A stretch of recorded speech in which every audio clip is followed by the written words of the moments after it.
The woman rocked the ladder back and forth, 600 meters above the ground, just to scare timid Lisa, unaware the bolts holding it were already loosening. At the top of the abandoned radio tower, they couldn't stop snapping selfies, laughing and cheering like it was just another thrill. But as they prepared to climb down, disaster struck. The ladder jolted suddenly, then, snap, the bolts gave way.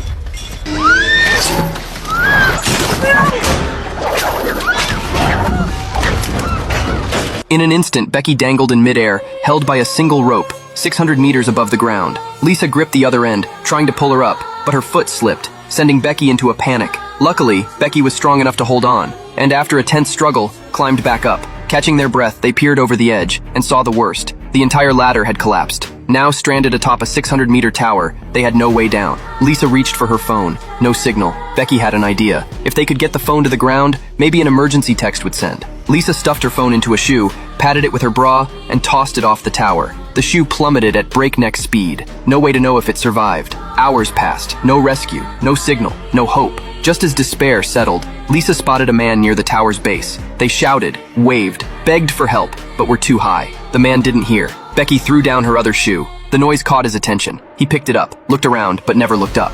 Shrugging, he tossed the shoe aside and walked away. Crushed, the women broke down in tears. Becky grabbed the flare gun, but Lisa stopped her. "It's still daytime," she said. "They might not see it." Then Lisa noticed a camper nearby. She figured he was camping and would come back. So, they waited for nightfall. When darkness fell, they fired the flare into the sky. Finally, the man noticed. Through binoculars, they watched him hurn toward the tower. Becky and Lisa waved excitedly, thinking they were saved. But what happened next was beyond anything they imagined. The man walked to their camper and smashed the window. The women screamed and stomped above, but it was no use. He climbed inside and drove off. The headlights faded into the night, taking their last hope with them. Now all they could do was pray the man had a conscience and would call for help. But as dawn broke, no rescue came, just silence, sky, and 600 meters of empty air below.